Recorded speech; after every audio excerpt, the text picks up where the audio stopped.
this afternoon from Botswana Diamonds. I'm joined by James Campbell. James, good to see you. How are you? I am very good, Andrew, and it's lovely to chat with you. Well, look, thanks very much indeed for your time. If you could give us a brief introduction to Botswana, James.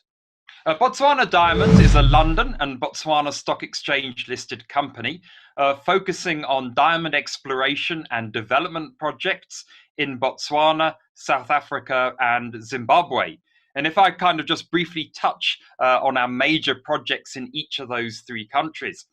In Botswana, we have two ventures, one called Sunland Minerals, which is a wholly owned subsidiary of Botswana Diamonds, focusing on exploration in the Central Kalahari of Botswana.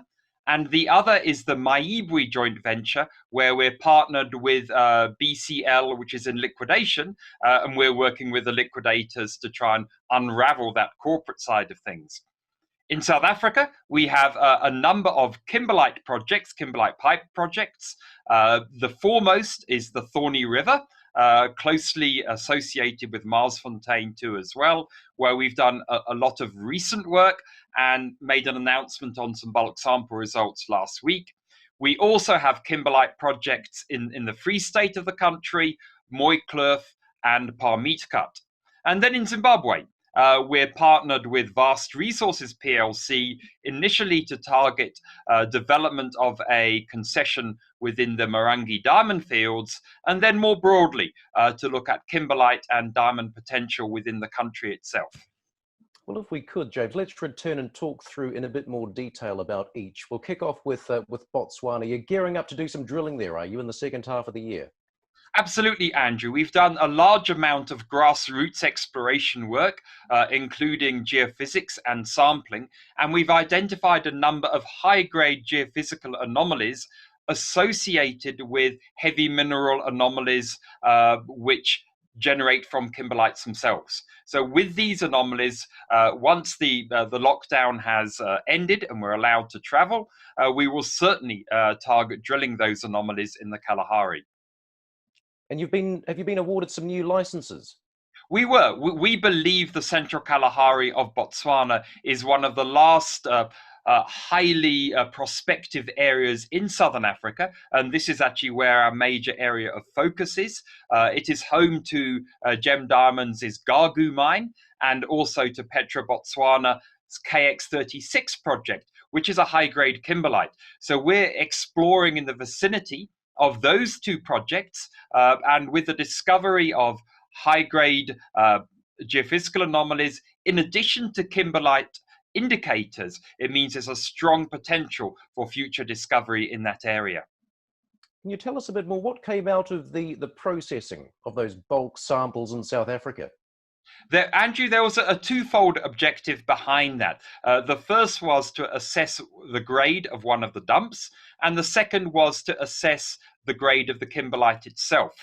Just before the lockdown commenced in South Africa, we went and took two very carefully measured samples of around about 50 tons apiece, one from the dump and one from the kimberlite itself. And we transported those to our province where I live. I live in the Gauteng province of South Africa, not far from Johannesburg. And we had them stored at our contractor's yard. And as he had a mining permit, and we indeed have a mining permit over Marsfontein, we were allowed to process these samples. And the grade which we got from the dumps was entirely in alignment with our research work, which was very pleasing. It's always good to have a tick in the box in terms of your anticipation or your estimation of the grade. And the second thing, the grade of the kimberlite from Marsfontein, of what we call the M8 body, was entirely consistent with the grades we have achieved on the adjacent Thorny River project, as well as those which have been publicly reported from the Klipspringer diamond mine immediately to the west of the Marsfontein project. So what happens next now the processing's done? Well, now the processing is done, is we've ticked the box in terms of grade. The diamonds also look fabulous, but you would expect me to say that. And what is quite unique about the Marsfontein area itself, it does have coloured stones, and coloured diamonds have been long in demand and in fact are a stronger market than elsewhere. And in fact, in our small parcel of diamonds, we had both a green and an orange stone, would you believe? So the next step, very similar to Botswana, is to go and drill some of the targets to see how big these deposits happen to be. Now, Zimbabwe, that's an interesting one. What's the diamond potential in that country? I think, Andrew, the diamond potential is enormous. If you look at the three countries in which we're active in, you've got, on the one hand, you have Botswana, which is called the Switzerland of Africa, very, very stable. Just under half the world's diamond production comes from the country. It's a wonderful country to do business, and it's still highly prospective, particularly the Kalahari. On the other hand, you've got Zimbabwe, which is just emerging from a very difficult time, geopolitically speaking. So from a risk perspective, it's obviously considerably higher than Botswana, but very, very few people have gone back into Zimbabwe using modern technology to try and find new diamond deposits. And then, of course, you've got South Africa in between. Which is gradually moving towards Botswana. And we were one of the first people, juniors, into South Africa to actually look for new diamond deposits through the lens of new technology. So we believe that Zimbabwe is highly prospective. People are not aware that it has a long history of diamond mining. It's not just Marangi, which occupies the headlines for actually all the wrong reasons. You've got Rio Tinto, who are active in Meroe, which is in the southern part of the country. They sold that project to a local company, Rio Tinto Zimbabwe. There was the River Ranch kimberlite, which was mined for many years. Which is immediately north of the Limpopo River, bordering South Africa and Zimbabwe. And then many, many more kimberlites, some dating back 40 years or more, of which very limited work has been done. And if we look at the model which we've developed through my days at African Diamonds, where we look at old projects through the lens of new technology, often there's that opportunity for those projects to become commercial. So what are you waiting for in Zimbabwe? You need this license to be awarded, do you, before you can hit the ground? Absolutely. No, we're a joint venture partner with Vast Resources, which has a very long and deep history in Zimbabwe, and they're operators in the country.